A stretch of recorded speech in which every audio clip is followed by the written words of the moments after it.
Hi, today we're going to take a look at a set of Photoshop plugins that promise to take your retouch to the next level. Today we're going to have a look at a set of Photoshop plugins made by Retouch4Me from Estonia.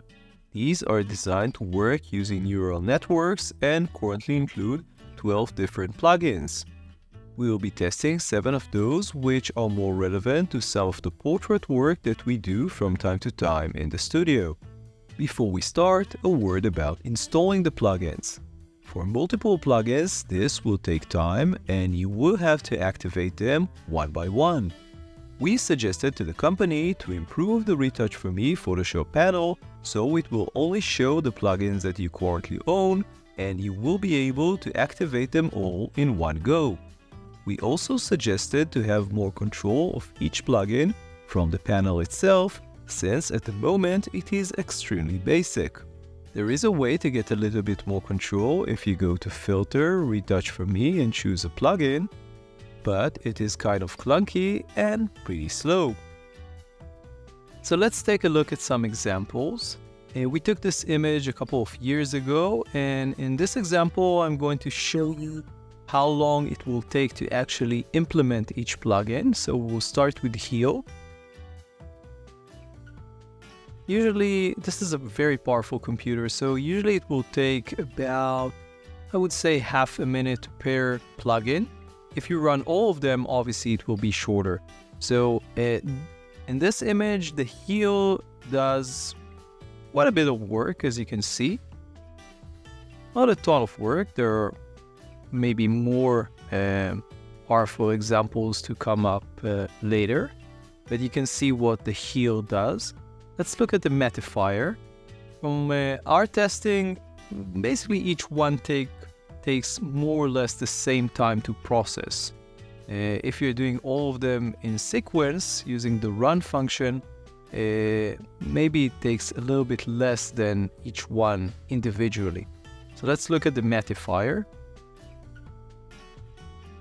You can see in this area and in this area that there is a visible change. Okay, let's look at some dodge and burn. Okay, I'm removing the mattifier. Let's look at the dodge and burn. Oh, this does quite a bit of work in this image. This looks, I think, much better like this. Obviously, if you don't want, these are all individual layers, so if you don't want to apply it fully, you can reduce the opacity. So this is about 42%. And this is 100. If you want a very, I would say, clean look, then something like that obviously looks much cleaner than the original image. Okay, let's move forward. So we've looked at the dodge and burn. Let's look at the skin tone. I'm not sure how much this will actually affect this particular image. Let's see what it does. Okay, so this is with and this is without. I would say if you're looking at this area over here, you can see some difference in this area. You can also see some influence with the nose. You really need to have a very good calibrated monitor to actually be able to differentiate between with and without the skin tone plugin, because otherwise it's kind of difficult. But yeah, it definitely does do something and it's quite obvious. Okay, so let's remove this and continue. So now we're moving to portrait volumes, and this is quite a strong effect, as you will see in a moment, again depending on the image that you're actually using it on. So this can really change the image. This is with and this is without.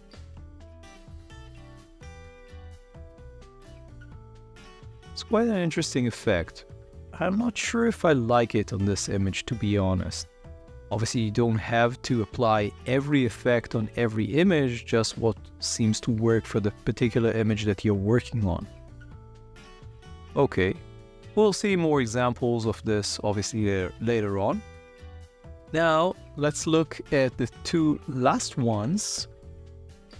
And in this case, they're more for the background. So first of all, let's do the clean backdrop plugin, see what it does. This backdrop is, I would say, fairly clean as it is. So I'm not sure if anything is actually needed. Maybe in this area, we'll see in a moment.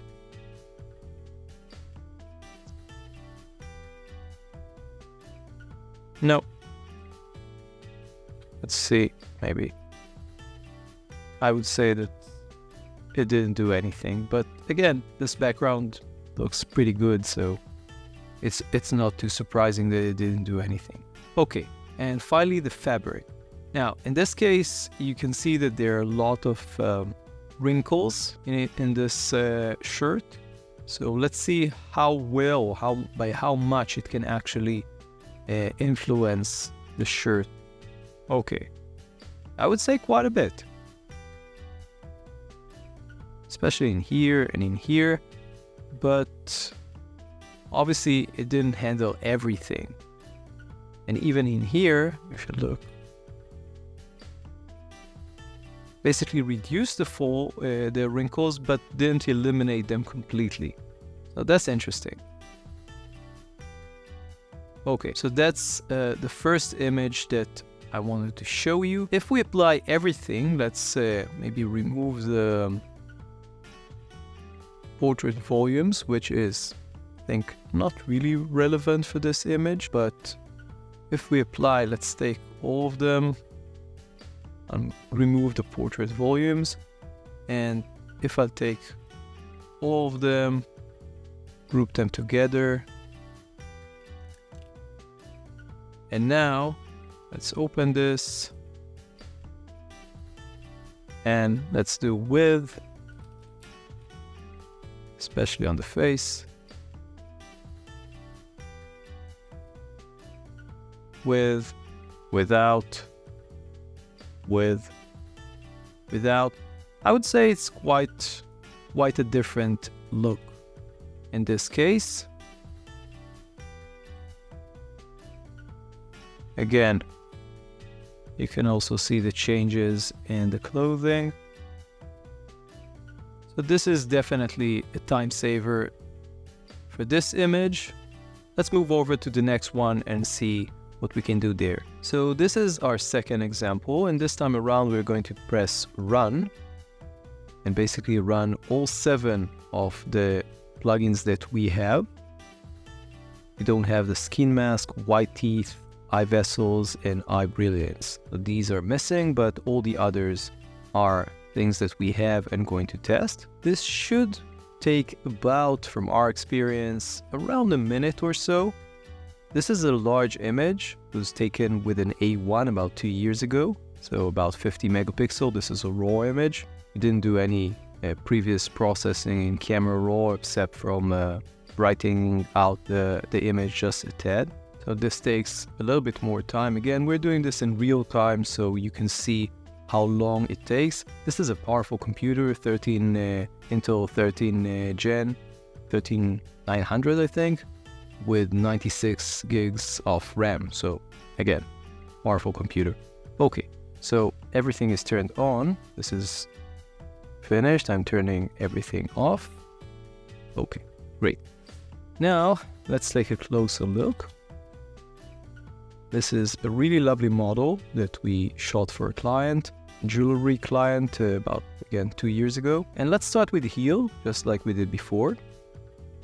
And at 100%, you can see that this eliminates a lot of, I wouldn't call them exactly imperfections, but you can see a lot of freckles and all sorts of really small things. Now, in this case, would I use it at 100%? I'm not sure.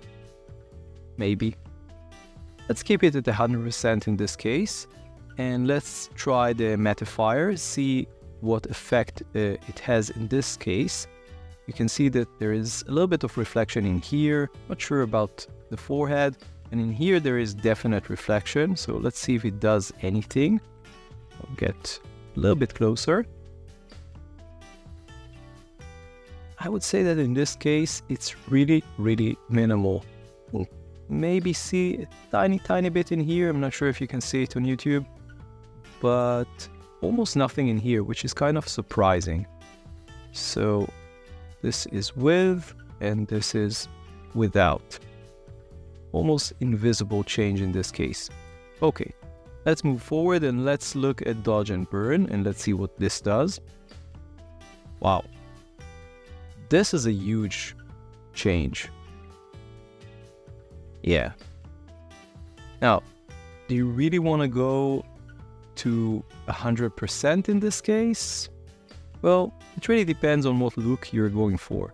If you want the perfect look, and by all means go to 100%, maybe I would go to 80. Let's see how it looks. Okay.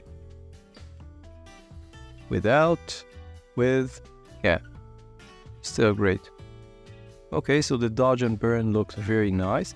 Now let's move over to skin tone, and in this image, I think that this area has a little bit of redness. Let's see what it does. Yeah, it's very subtle, but I think it really helped in this area. Look again. Without, and now with. Without, with.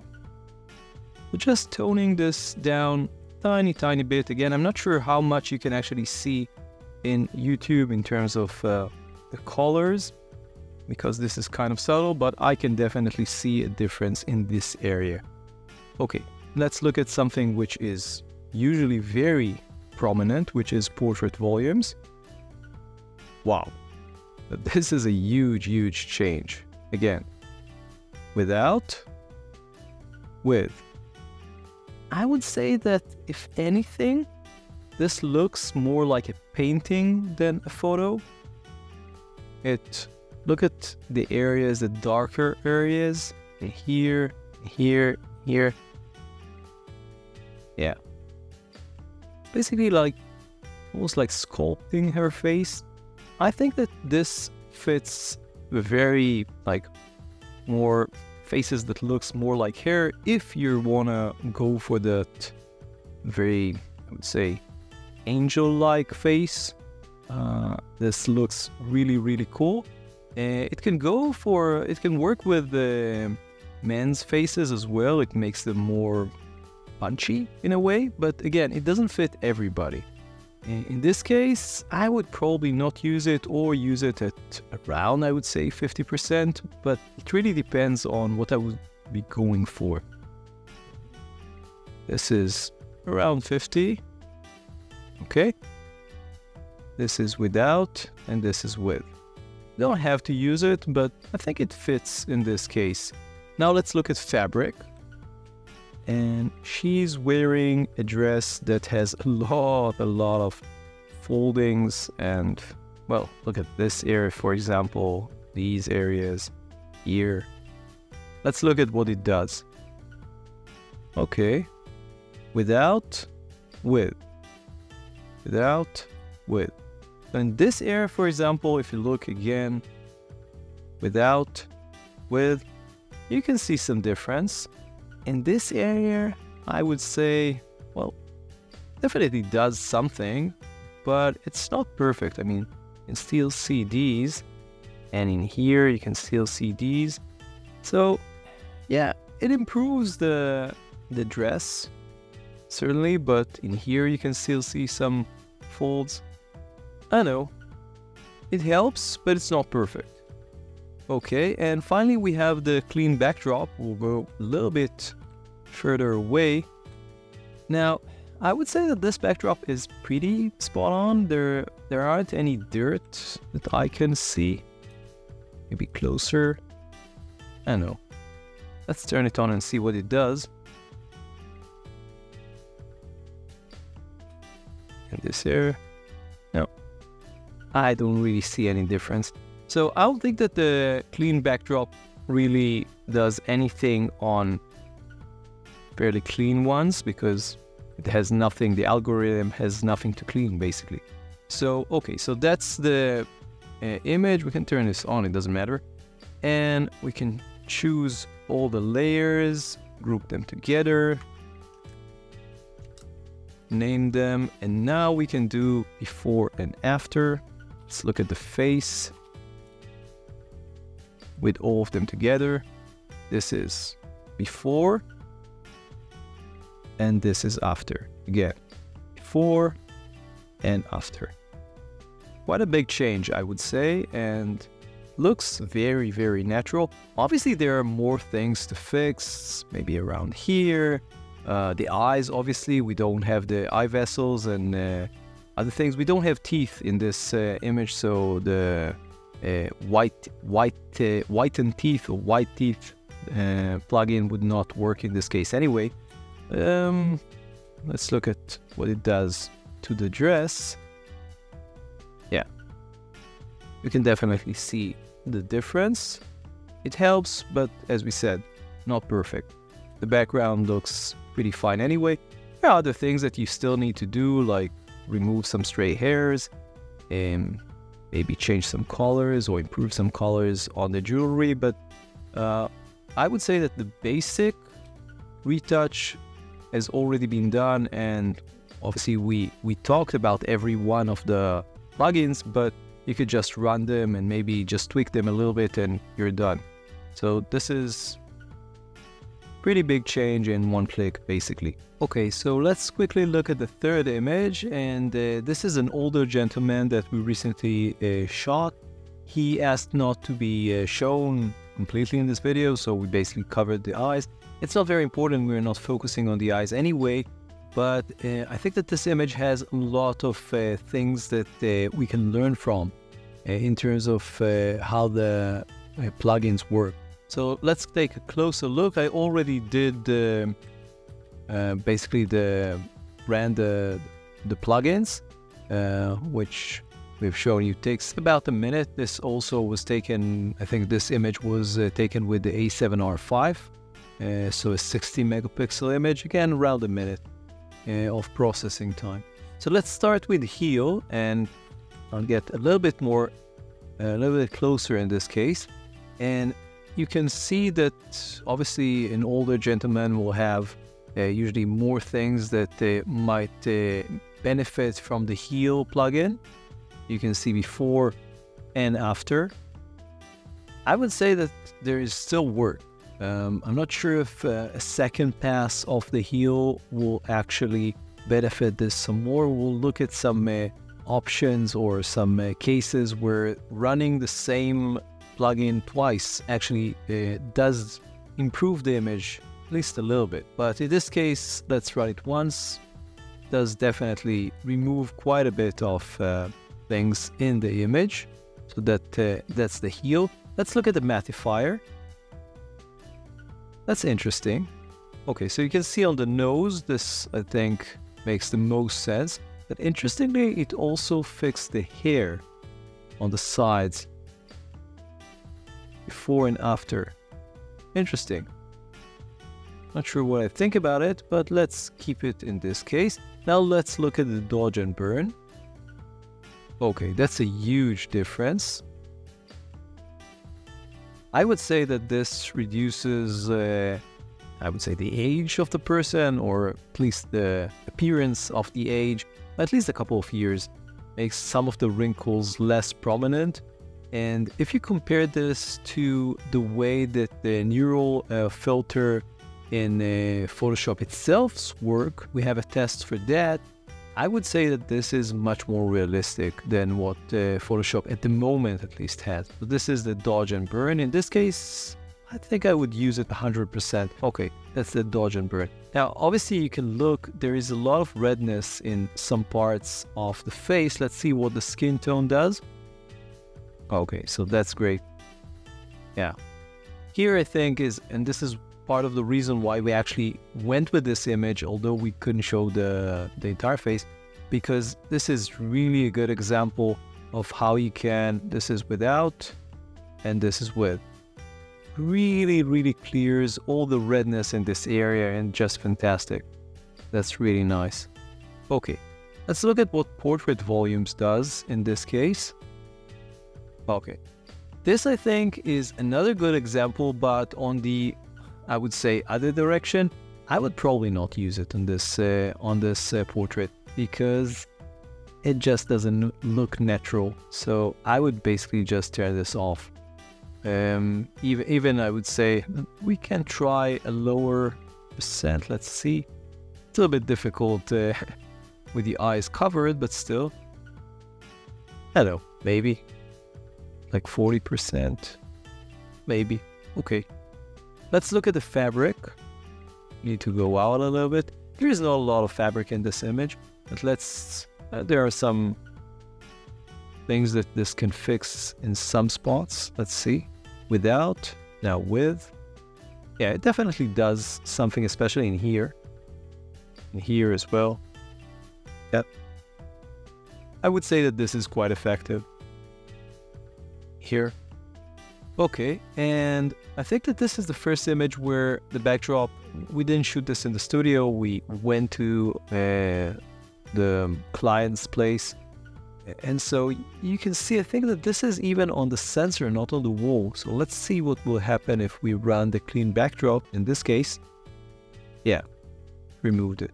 It's not a big deal, you can do it very easily yourself. But on the other hand, if you look in here, look at this line, it adds this secondary line. So I don't know, I would probably not use it in this case and just fix this manually with one click. We have now the remove tool, is fantastic. So it's very easy to remove all sorts of small things which do not belong to the image. But this is the image basically after. We already have a group, so let's turn everything off. And now on. It's pretty fantastic. Again, it's difficult to see this with this thing on his face, but you can clearly see how much of a difference all these plugins do. There are some touch-ups still required if you really want to get this to look better. In this case, I would probably not retouch his face to a degree where all the wrinkles are gone, because again, this is an older gentleman and you expect some wrinkles to exist. And if you want to clearly represent the person as he is, then you're going to leave, again, some of the wrinkles on his face. But yeah, that's what you can see. Again, final time, without and with. So now I want to quickly go over some specific examples, and I actually want to start with the skin tone plugin. And in this image, you can see that there is a lot of redness throughout the entire face. So let's see how this will handle, the plugin will handle this sort of image. I already ran it, so let's see what it did. Okay, so it basically removed the entire redness from all of the lower part of her face, and it also reduced, if you remove this or turn this off, you can see that it also reduced the redness in her lips. So if we actually want to keep this, what we can do, this is basically very easy. All we need to do is add mask and then this paint, and we can turn all the natural color of the lips back into the image. This is very easy. So I think that this is very effective. Again, it depends on the image specifically, but it's a very subtle effect which seems to work very well. Next, I want to address the clean backdrop tool, and for this we actually shot our own backdrop. The lower part of this backdrop is very dirty and even torn up in some places. Has all sorts of issues. We usually don't use this, we just fold to the upper part of the backdrop, but this is a very good example of how a dirty backdrop will look. So let's look at what the first pass of the clean backdrop will do to this. So, without and with. Huge change. You can see some things in here, Again, a lot of changes, but it's not perfect. You can still see some dirt in here. This still does exist. So let's run it again. I already did that. Okay, much better. Okay, this is improved. Now it's almost perfect. This is still torn. You still have this and a little bit in here and in here. Let's run it a third time. Not a lot of change in the third time. So I would say that you have some diminishing returns after using it for more than 2 times, basically. Maybe a little bit in here. So it's not bad. It didn't do anything horribly wrong in this case. But I would say that Retouch4Me needs to improve this and make it significantly stronger on the first pass. So here you can see a different image, and I want to show you an example of bending. This does happen from time to time. Obviously, there are probably ways to fix this basically with other tools or prevent this altogether, but this was an interesting example that I wanted to test with the clean backdrop tool and see what will happen. So let's run it one time. I already did this.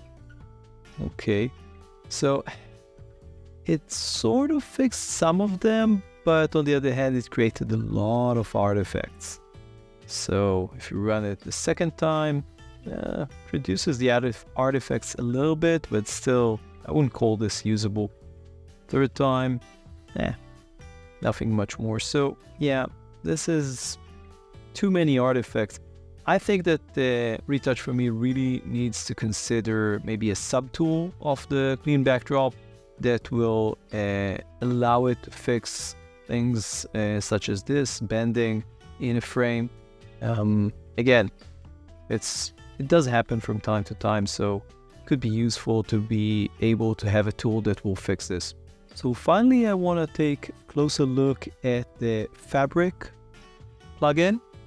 So we have an image here that we shot, I think, about a year ago as part of Godox. I think that this was part of either the P128 parabolic reflector review or some other Godox product. But what's important here is the dress. And let's apply the fabric plugin without, with. That's a huge difference. We still have some, as we've noted before, you still have some wrinkles. It doesn't clean everything. I would really like it to be stronger, but it does some work. Here would be nice if this will help. Let's run it the second time.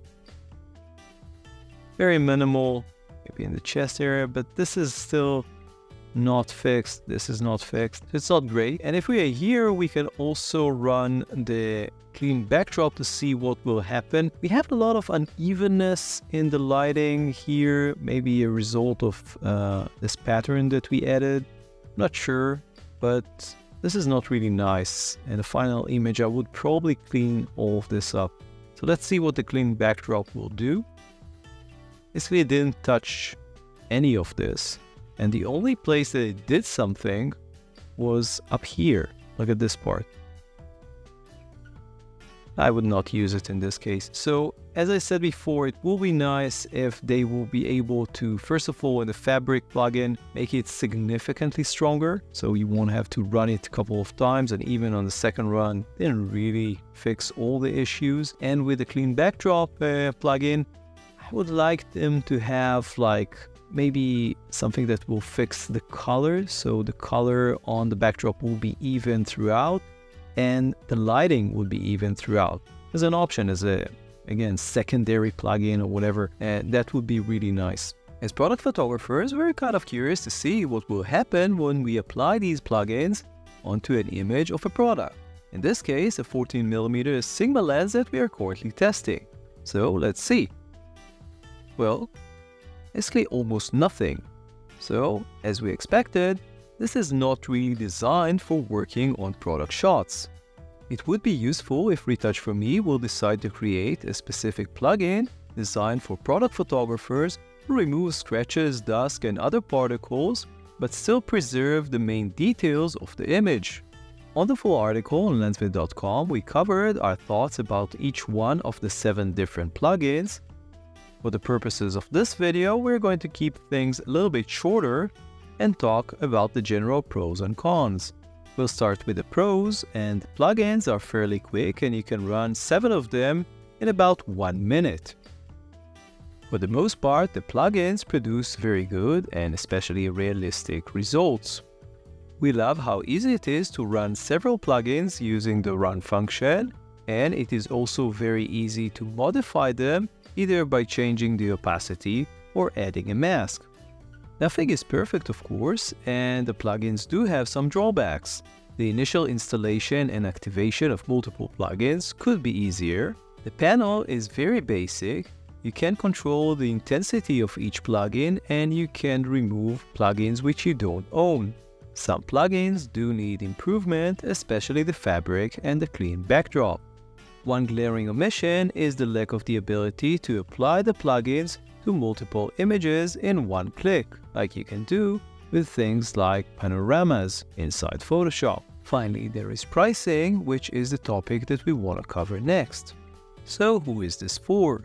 One question that we hear people asking about these plugins is how much do they cost, and the simple answer is that they're not cheap. Pricing is currently set at between $130 and $150 per plugin, and the plugins that we are using for this video sell for close to $1,000. That is a lot of money. However, the right way to look at these plugins, in our opinion, is not through the lens of how much they cost, but how much time and hence money they're going to save you. If you're a professional photographer or retoucher who makes a living out of editing portraits on a daily basis, these plugins might save you many hours of work. Depending on how much you are charging per hour of editing and how many edits you are actually making per day, you might be able to cover the cost of these plugins very quickly. The bottom line is simple. These are professional level tools meant for people for whom time is money and are willing to spend some to save a lot more later. Talking about savings, just as we were wrapping up this review, Retouch4Me approached us with a limited time offer for our viewers for a special Black Friday week discount of 40%. So, if you have been planning on purchasing one or more of the Retouch4Me plugins, this is the time. So that was our look at the Retouch4Me Photoshop set of plugins. You can check out the full review on LensVid.com. Don't forget to subscribe to our YouTube channel to find more videos just like this. See you in the next video.